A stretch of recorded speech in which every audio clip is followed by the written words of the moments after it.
Lorsque je regarde l'édition Collamer de l'œuvre latine de Maître Eckhart, dès le premier tome, le tome 1, je lis une version du commentaire des paraboles de la Genèse. Si je vais à la fin de l'édition Collamer, au tome 6, j'en lis une autre, plus brève.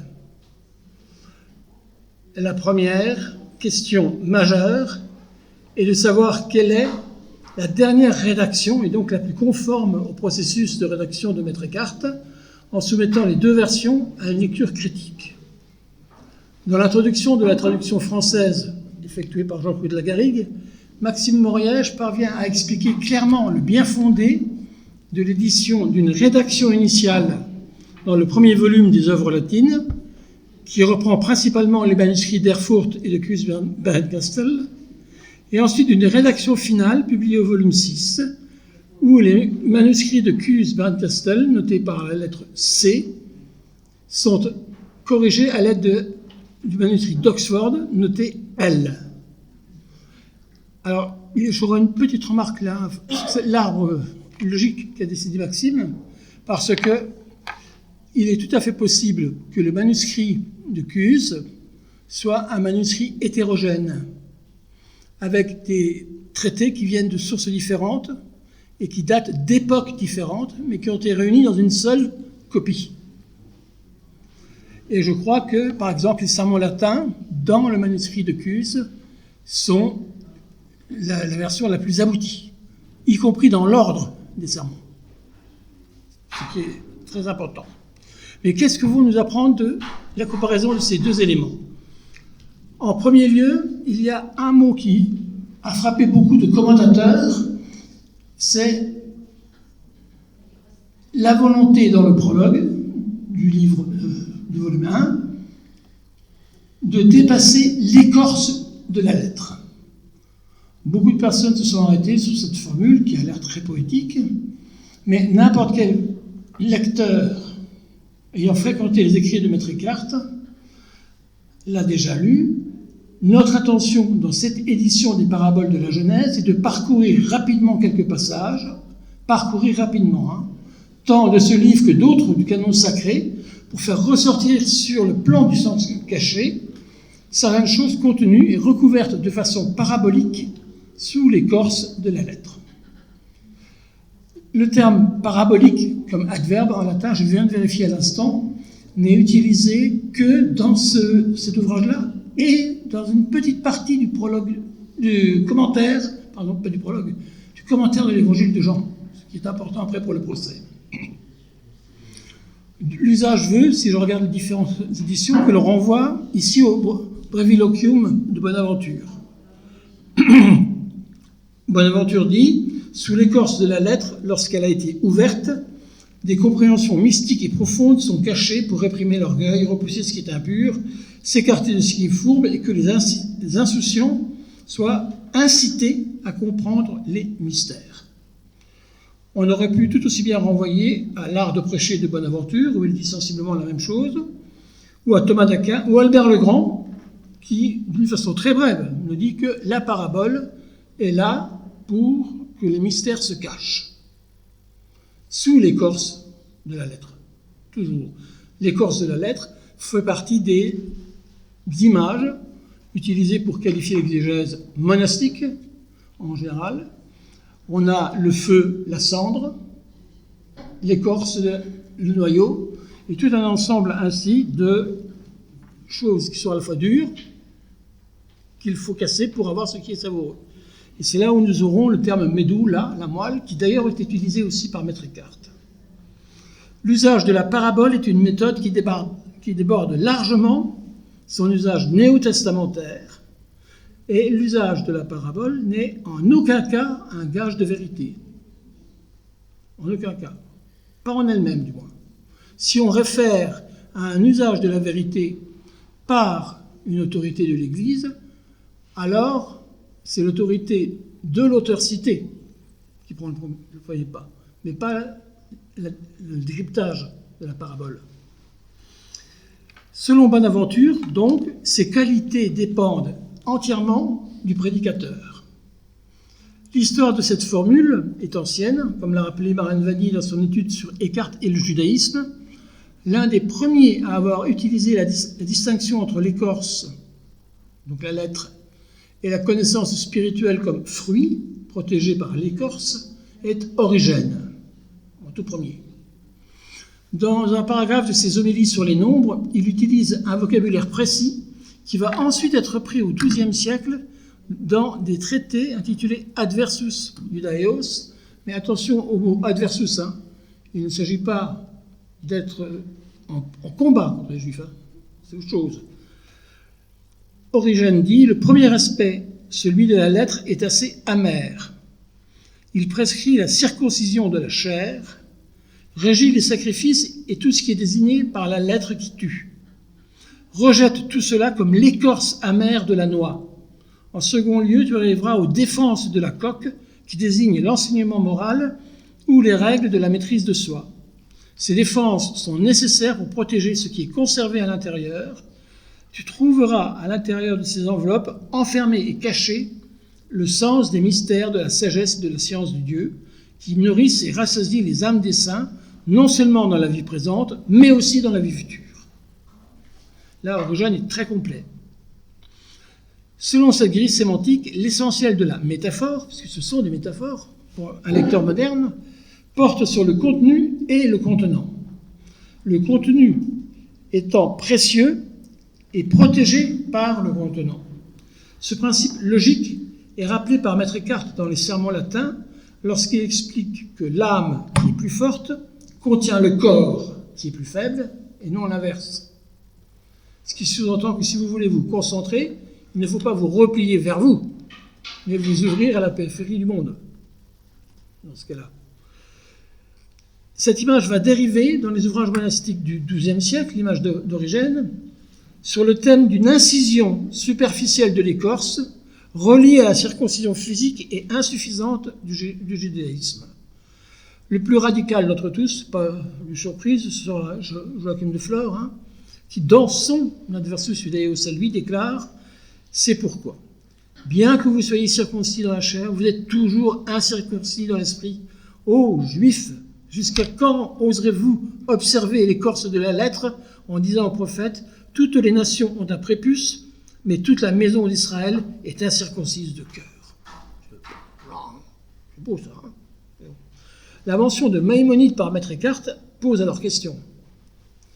Sans pousser l'analyse aussi loin, Henri de Nifle utilise la référence à une écorce comme marqueur du commentaire des paraboles de la Genèse. Sur ce point, il a raison, c'est un marqueur. Mais il n'a pas dit marqueur de quoi. Quelques études récentes lui emboîtent le pas. Cependant, par manque de connaissances théologiques, la plupart passent à côté du problème posé. Selon Bernard McGinn, la mention de Maïmonide serait formelle, car même si Eckhart cite avec approbation la distinction faite par Maïmonide de deux sortes de paraboles bibliques, il ne l'utilise pas en pratique. Comme tout penseur juif de son temps, Maïmonide ressentait ce sentiment de spoliation de sa Bible par les chrétiens, et il rechignait à divulguer ce que les prophètes et les sages avaient considéré devoir dissimuler par une écriture allusive. L'auteur de ces lignes, David Lebner, rapproche le choix de Moïse Maïmonide et la pensée eckartienne. Maître Eckhart, à la différence de Joachim de Flore, ne cherche pas un catalogue d'allégories qui délivrerait un sens caché de l'écriture. Moïse Maïmonide et ses successeurs, quant à eux, ont à cœur de saper le grief d'obscurantisme et d'ignorance qui est collé sur les Juifs. Les auteurs monastiques supplient les Juifs de se convertir, car en l'état, leur judaïsme et sa compréhension des Écritures les rendent incapables de comprendre les allégories les plus élémentaires, ce qui retarde d'autant plus le jour de la parousie finale. La raison qu'ils en donnent est que leur corps suit la loi, leur corps est une écorce entaillée par la circoncision, tandis que leur cœur n'est pas entaillé, ouvert à la compréhension spirituelle. Maître Eckhart ne pouvait ignorer les noms et les centres d'intérêt, c'est-à-dire une nouvelle compréhension du livre de la Genèse, dans le judaïsme ashkénaze, fondé par Éléazar de Worms au XIIIe siècle, qui va utiliser les connaissances rabbiniques pour commenter la partie hébraïque de l'Ancien Testament en posant les bases d'une science physique et d'une nouvelle anthropologie. Une anthropologie qui sera intrinsèquement juive et non pas aristotélicienne. Ce projet, axé sur le sens caché des mitzvot, n'est pas la Kabbale, même si elle le rejoint. Le livre des secrets est le premier des livres les plus importants, Sod HaSodot. Il juxte, sans rencontrer celle de la Weltanschauung de Maître Eckhart, il la jouxte, mais il ne la croise pas. C'est comme deux météores qui sont lancés côte à côte. Maître Eckhart prend soin d'inscrire Maïmonide dans les notions d'intérieur et d'extérieur, qui est centrale pour lui et reçue d'Augustin. De tous ces auteurs, donc, c'est Moïse Maïmonide, révisé par le christianisme et Augustin en particulier, que Maître Eckhart a choisi comme autorité et comme guide dans la parabole. À côté d'Augustin dans ce prologue, Maître Eckhart va citer les académiciens, non seulement de la physique, mais aussi des traces de la vérité disséminées en elle et ayant marqué de son empreinte tout ce que l'intellect peut y trouver. Si vous avez en mémoire le Granum Synapis, l'empreinte du désert, on y est dedans. Le verbe spargo en latin, associé à l'enseignement des réalités divines, naturelles et morales par Platon et les autres académiciens, formule, sous-entendu, sans citation, mais par imprégnation culturelle dans l'espace latin, tout ça est connu, cela formule la théologie des pères grecs relative au logos spermatikon. Ces semences du verbe disséminées par provision, en avance, dans la théologie platonicienne et aristotélicienne, afin que le christianisme puisse les débloquer, déverrouiller. En positionnant ainsi les réalités physiques, le maître dominicain évoque de façon très étonnante le registre de pensée franciscain que Guillaume Nocam portera à son extrême, même si le dominicain Eckhart évite les termes techniques bonaventuriens tels que vestigium, qui n'apparaît que 10 fois dans son œuvre, et encore uniquement dans les citations, et les citations d'Augustin. Et lorsqu'après il explique la citation, il ne reprend pas le terme vestigium, à l'exception du Granum Synapis.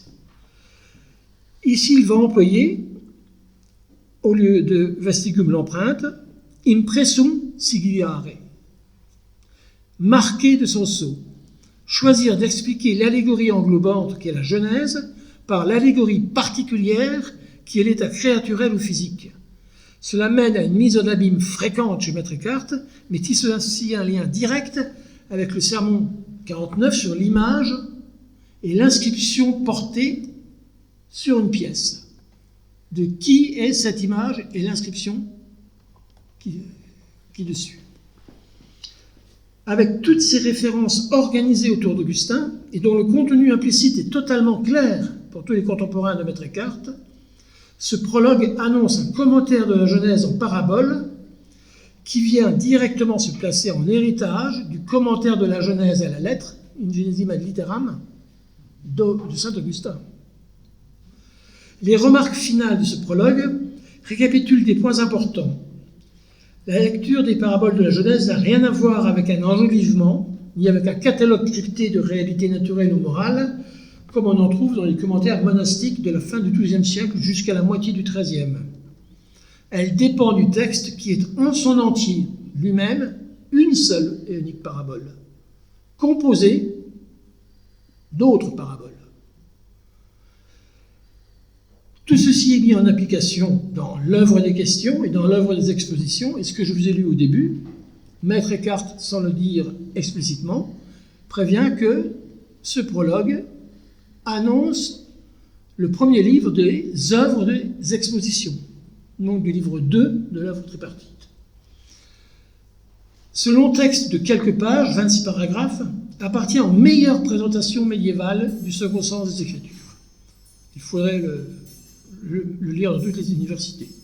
Sa portée va de l'exégèse allégorique patristique jusqu'à celle monastique et se prolonge dans la lecture analogique de la scolastique. Mais le procès intenté contre Maître Eckhart souligne une autre dimension. L'exposé allégorique n'atteint son but que s'il est entendu et replacé dans le sensus fidei. Les procurateurs argumentant à charge contre Maître Eckhart n'ont aucune difficulté à associer la création depuis toute l'éternité divine, au sens ontologique, avec l'affirmation déjà condamnée au début du XIIIe siècle que le monde a existé de toute éternité. Éternité compris ici au sens faible comme un temps indéterminément long.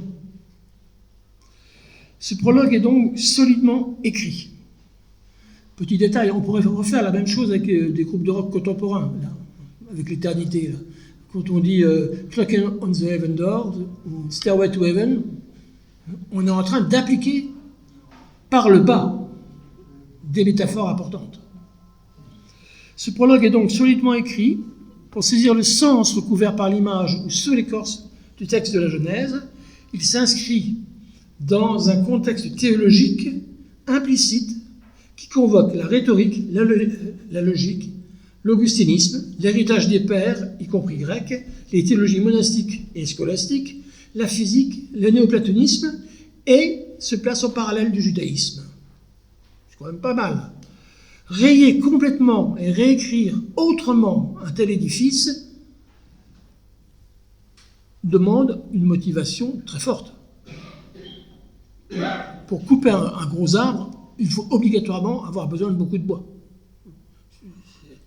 Quelque chose de la plus grande importance est venu bousculer l'exposé de la théologie par Maître Eckhart. Nous avons un indice de la violence de cette intrusion dans la tonalité du second prologue qui emploie, du début à la fin, des termes fermes, catégoriques, impératifs, très éloignés de l'exposé calme et posé du premier prologue. Pour rechercher les éléments pouvant éclairer un tel revirement, il nous faut donc examiner les caractères dominants de la seconde rédaction. Le premier élément à bien comprendre est un changement qui annule purement et simplement ce prologue pour un autre, différent de forme comme de fond. D'une part, il n'est plus à sa place puisque désormais, noir sur blanc, explicitement, les paraboles de la Genèse ouvriront le premier livre, celui dit des propositions, dans l'œuvre tripartite de Maître Eckhart. D'autre part, il n'est absolument plus question de présenter l'usage de la métaphore comme objet et moyen de l'exégèse biblique. Le premier prologue donnait pour clé l'écorce de la lettre. Le second prologue s'ouvre sur une affirmation réduite à 3 mots. L'être est Dieu.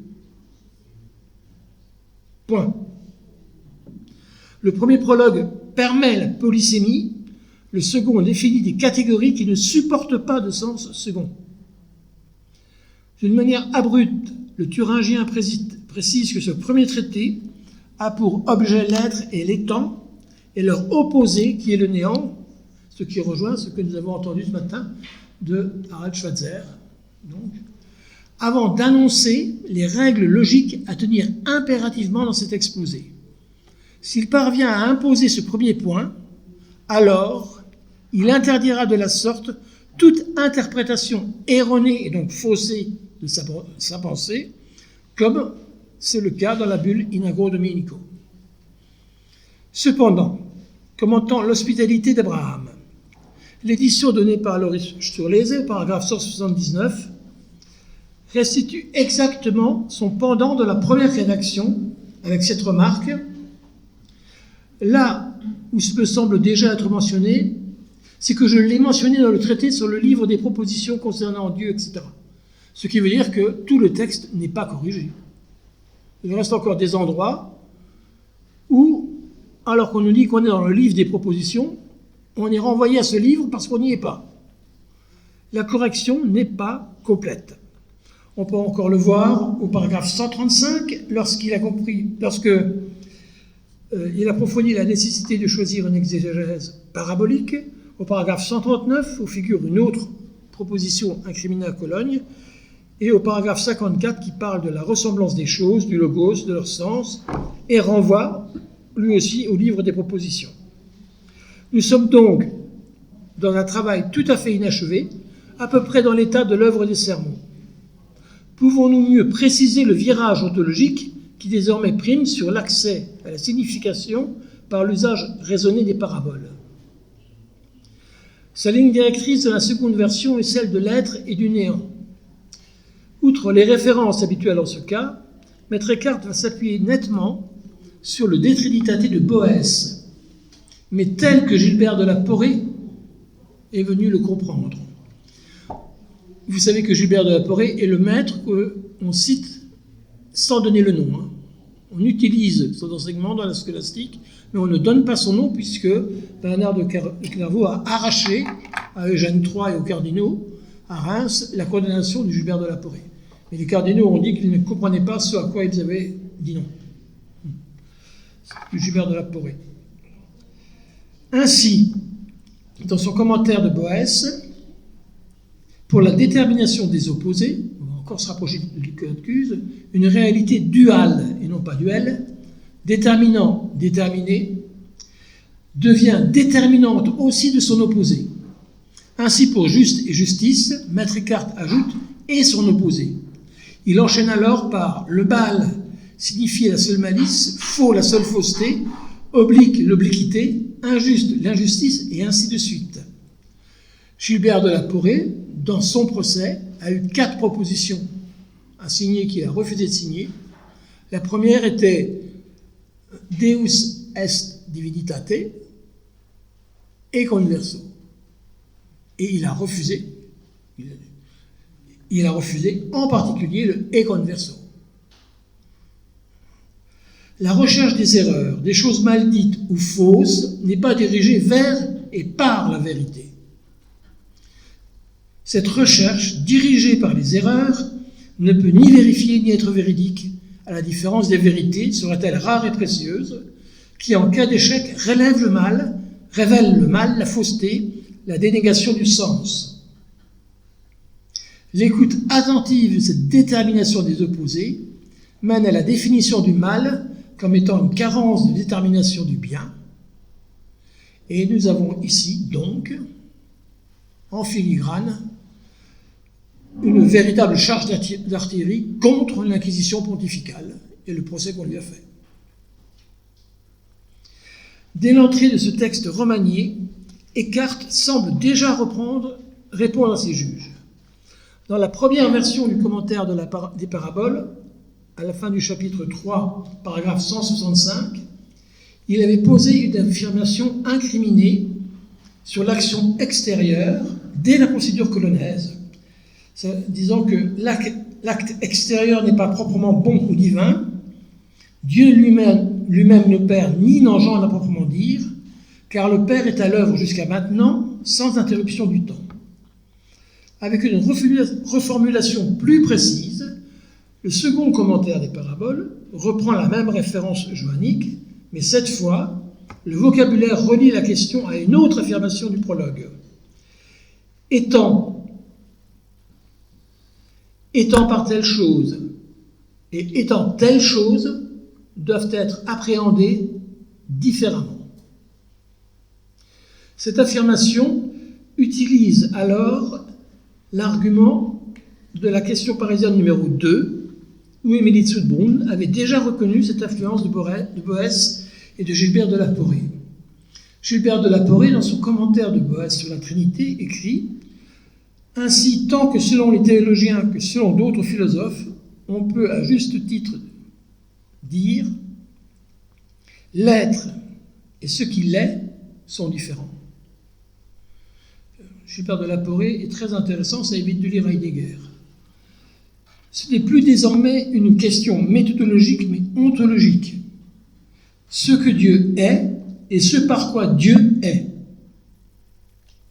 ne sont pas la même chose. Ils diffèrent.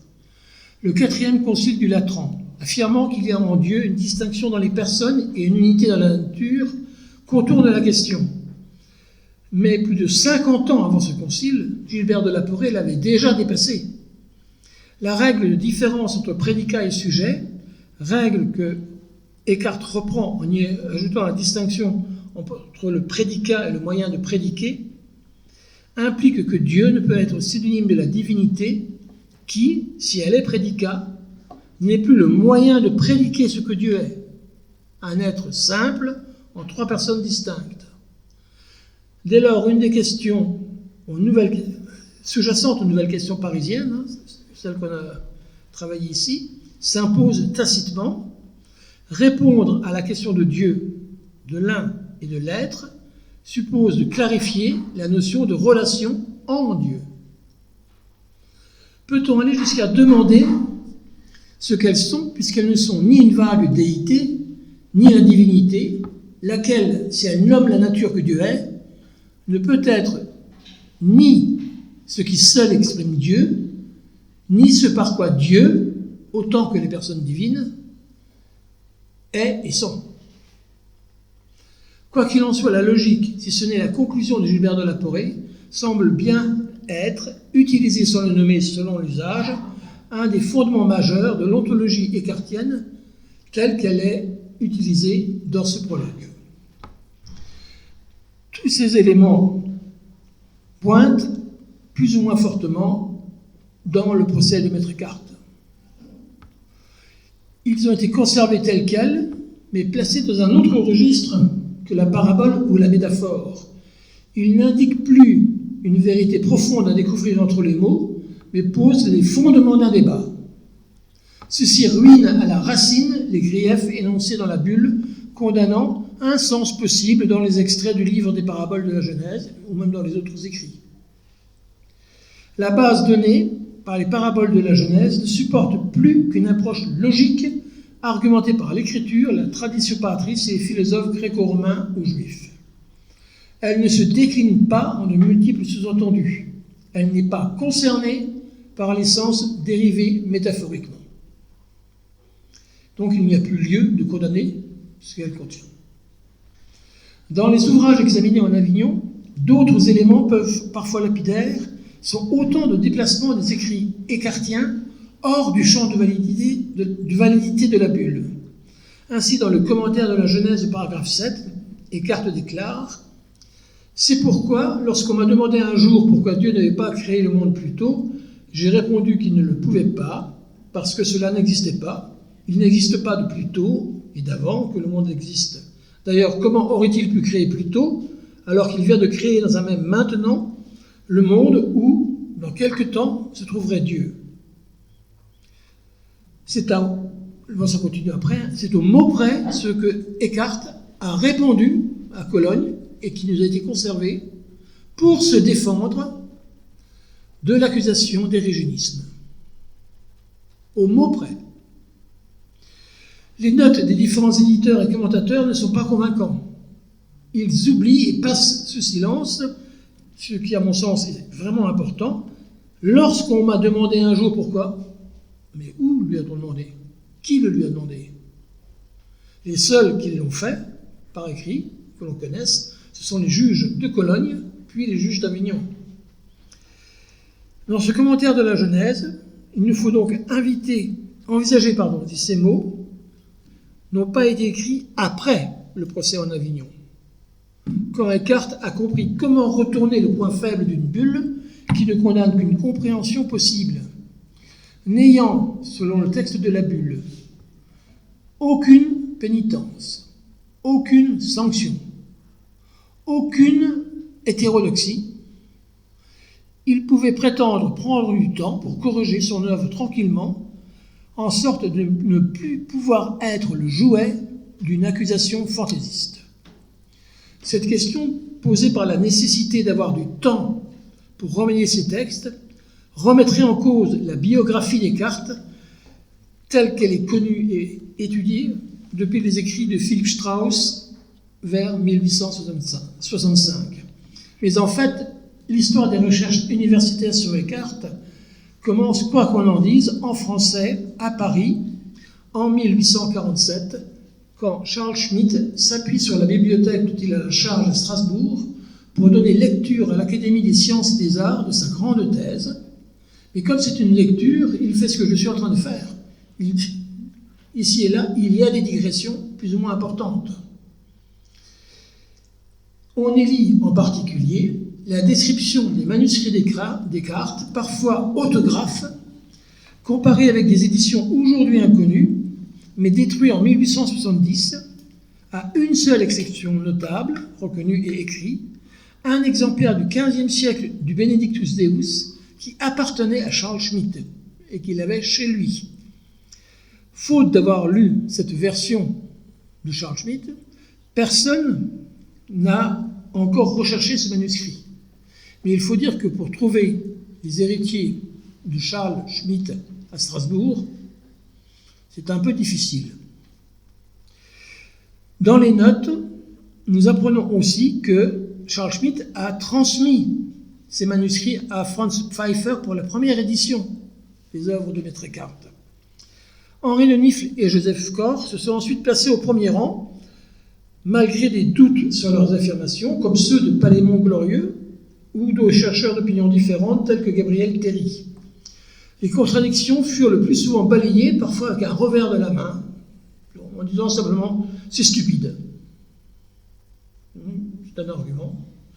Historiquement, Jean XXII était terré au fond du palais en construction.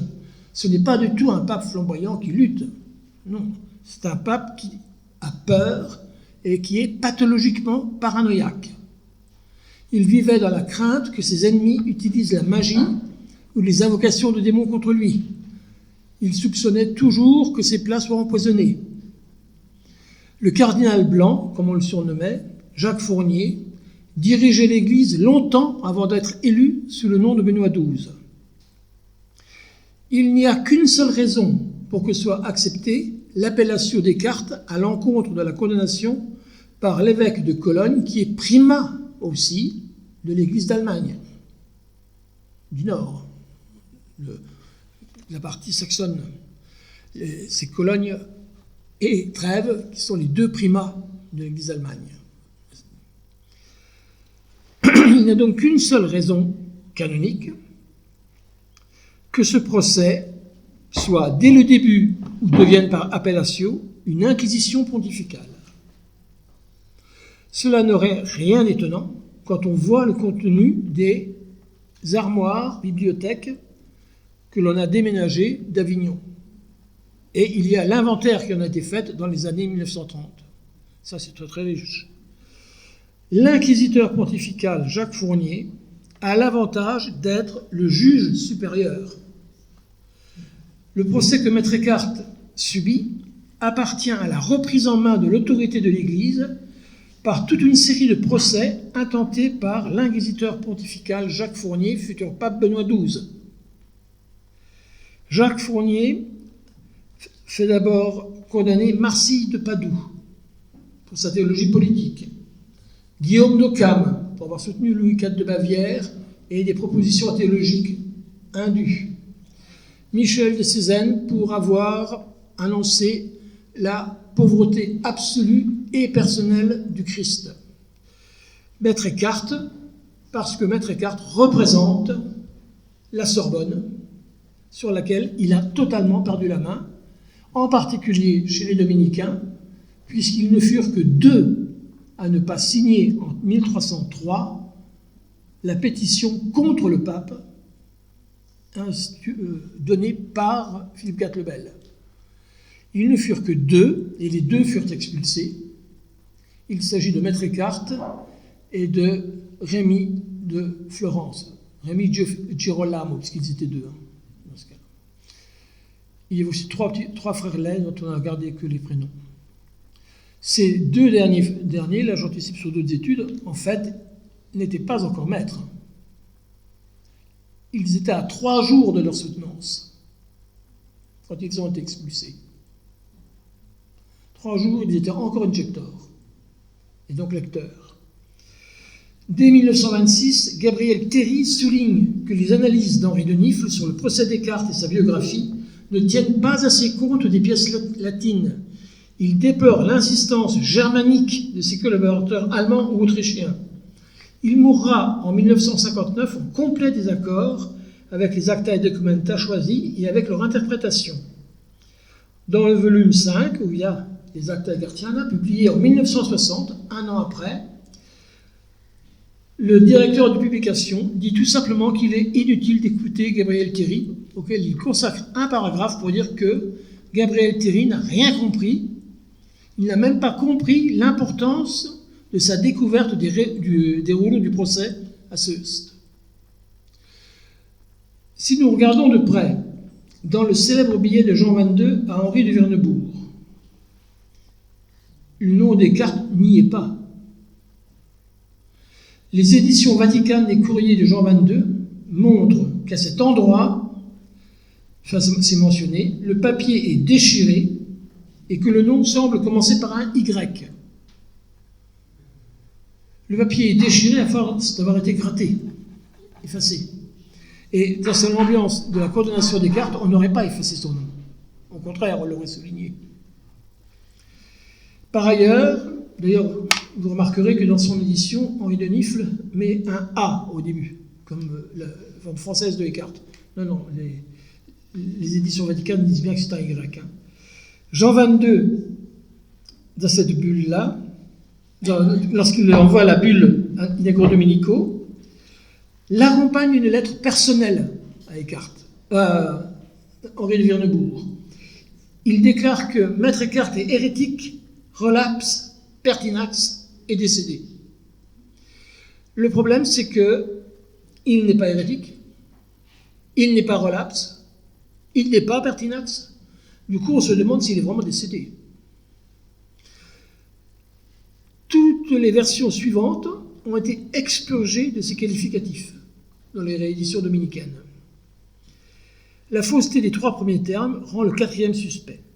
Marie-Hyacinthe Laurent, bibliothécaire à l'Archivio Storico Vaticano de 39 à 46, puis à la Bibliothèque Vaticane de 49 à 68, a publié, selon lui, les pièces relatives au procès de Maître Eckhart conservées à Rome. Le billet trouvé n'en fait pas partie. La papauté est sauve et infaillible dans sa version de la lettre curiale où Eckhart dit pertinax et compagnie. Malgré la renommée de ce billet à Henri de Vernebourg, rien ne justifie de lire Eckhart où il y a un trou. De même, les erreurs sur la personne de Maître Eckhart entachent totalement la crédibilité de la lettre de Jean XXII, qui visiblement n'est pas sortie du fond de ce donjon pendant toute la période des procès, à la différence des peintres qui refaisaient le palais et qui ont saisi tous ces gens que je viens de citer pour les mettre ensemble à Florence comme l'exemple des mauvais maîtres. Une autre piste existe et mérite d'être examinée. Le décès de Maître Eckhart est explicitement daté dans les actes du chapitre de Clermont-Ferrand en 1339. Nous portons à la connaissance de tous les frères que le frère Eckhart, le définiteur au chapitre général de Valence de la province de Saxe, est mort en rentrant du chapitre général. La Pentecôte était fêtée le 9 juin en 1337. Le chapitre général s'y est tenu du 10 au 17 juin. En 1338, les ministres généraux, les maîtres généraux étant convoqués par Jacques Fournier, devenu Benoît XII, en vue de réformer l'ordre dominicain, il n'y a pas eu de chapitre général. Mais le 6 novembre 1338, Jacques Fournier, qui est devenu Benoît XII, reçoit une réponse à une lettre qu'il a envoyée à un moine, avec son nom, le moine et tout, du monastère de Valence. La première semaine de juin, s'était tenu en l'abbaye de Valence ce fameux chapitre général dont Eckhart n'est pas revenu. Prévenu de la mort d'Eckhart, mais ne sachant où, puisque les définiteurs devaient au plus vite regagner leur couvent sans s'arrêter dans aucune autre maison dominicaine, il a donc demandé à l'abbaye de Valence de contacter ses abbayes filles et puis les autres moines pour savoir s'ils savaient, eux, où Eckhart serait mort en chemin. Pierre de Pagatis répond « Moine au monastère Saint-Benoît de Léon, sans avoir d'intermédiaire valide, après m'être renseigné auprès des moines du diocèse de Brescia, j'émets des réserves préalables au décès d'Eckhart auprès du siège apostolique, avec les témoignages et sa bénédiction. » Donc, il ne dit pas qu'Eckhart est déjà mort, il dit qu'il n'est pas encore mort. C'est encore mieux. Oui. Ceci explique la datation de la diatribe d'Occam, datée de 1337.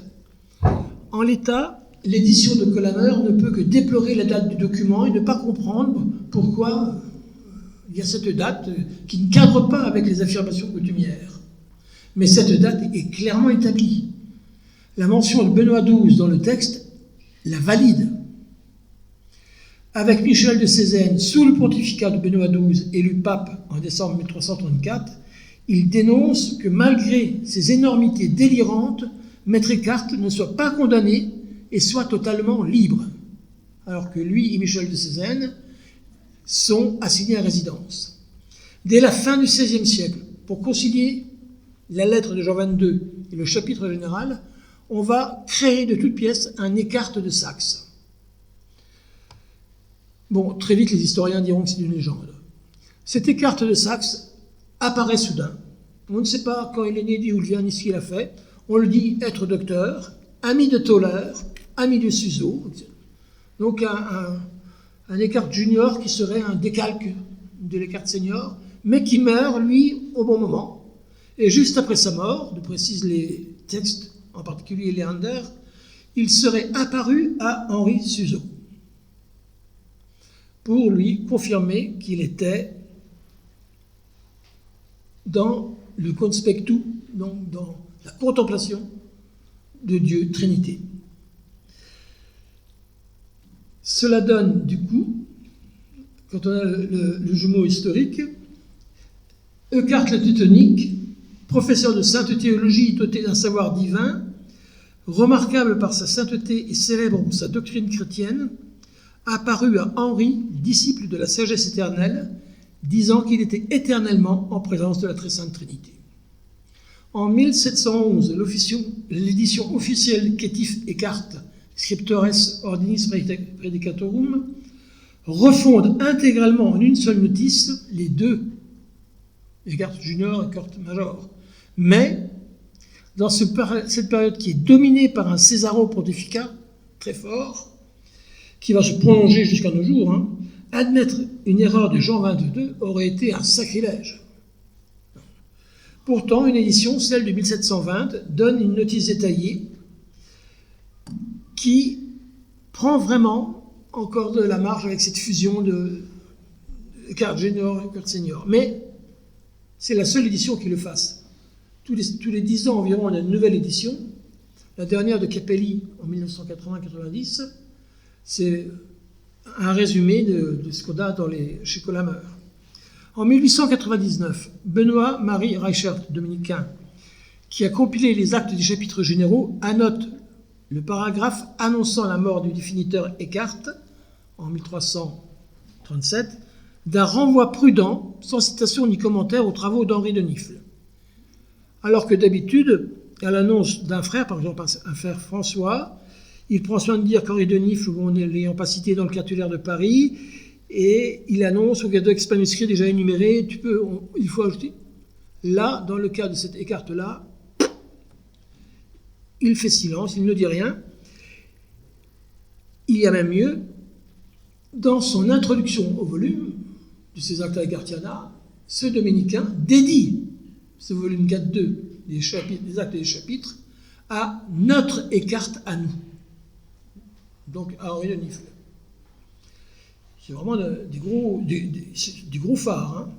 Une conviction intime, même signée d'un grand nombre de la recherche, ne fait pas preuve. C'est bien un maître Eckhart qui est mort en 1337 et qui ensuite est apparu à Henri Suzeau. Toutes les sources concordent sans peine. Jean XXII, ignorant tout du dossier Eckhart, a annoncé le décès très vague d'un hérétique qui est devenu, sans aucune autre source citée bien que connue, une doxa. C'est en réponse, ce qui est en réponse là à Occam est très intriguant, mais ce n'est jamais accepté comme une source. Les compagnons de Maître Eckhart, l'ayant suivi en Avignon, continuent d'écrire. Ils ont écrit sur Eckhart avant d'arriver en Avignon. Ensuite, ils ne parlent pas d'un essai d'Eckhart, le majeur ou le mineur. Ils vont continuer à se débrouiller dans les mêmes problèmes de prédication vernaculaire, etc. Mais ils ne vont pas du tout mentionner qu'Écart est décédé. Pas même Suzeau, pas même Tolère. Cette date de décès 1329 n'est pas fautive qu'en elle-même. Elle interdit la compréhension du processus de rédaction de Maître Écart. Il n'effacera rien de ce qu'il a dit. Là encore, Jean XXII annonce le retrait complet et effectué des formules concernées. On peut bien voir que ce n'est pas vrai. Son discours, il va bloquer les extrapolations fautives. Ni sa personne, ni son ouvrage n'ont été l'objet de la moindre sanction. Le but du procès était uniquement de revitaliser l'autorité pontificale. Le voyage par bateau, puis via Gênes-Poïse, remontant par le Trentin Brescia-Bolzano, a semblé logique à Benoît XII, mais il y avait beaucoup d'autres chemins. Maître Écart sera, dans ces années-là, en rupture aussi avec la vision béatifique, qui est une querelle lancée par Jean XXII, beaucoup trop tôt. Alors, Benoît XII, alors Jacques Fournier a dit, mais qu'est-ce qu'il fait, quoi? Et Écart y répond, en fait, point par point, avec la théosis, jusqu'à dire qu'il faut voir Dieu avec l'œil de Dieu, ce qui ne prend sens que dans le contexte de la vision béatifique. Peu à peu, Écart a donc autrement organisé son ouvrage tripartite. Nul doute qu'il avait bien besoin d'une dizaine d'années pour reprendre sa grande œuvre, conservant les propositions incriminées, mais en faisant passer de l'image à la chose, de la parabole à la proposition, il les rend inattaquables. En même temps, la sotériologie et l'eschatologie écartienne affirment sous forme de proposition une économie du salut qui se passe de l'historia. C'était un des reproches faits à son exégèse. Ou bien d'un interventionnisme divin dans les œuvres extérieures. Et ça, c'est bon pour nous aujourd'hui, d'ailleurs. Enracinant sa pensée dans l'éternité divine, où le temps et l'espace sont soumis à l'ipséité ontologique divine, et où la responsabilité individuelle, le libre arbitre, est une condition créaturelle, gracieuse, garantissant la bonté principielle des choses créées, y compris la pluie, et la ressemblance possible de l'homme envers son créateur, c'est toute une vision de l'ensemble du pèlerinage humain qui nous est donnée à voir. Sans cette polarité, la théosis n'est rien qu'un rêve prométhéen. Avec autant d'enjeux et d'éléments d'analyse, il importe d'ouvrir un nouveau frais, le dossier Écart, scolastique et mystique, mort très certainement en 1337, et sicut dicitur, apparu post-mortem, pour dire à Henri Suzeau qu'il était éternellement, et non pas pour toujours, éternellement en présence de la très sainte Trinité. Je vous remercie.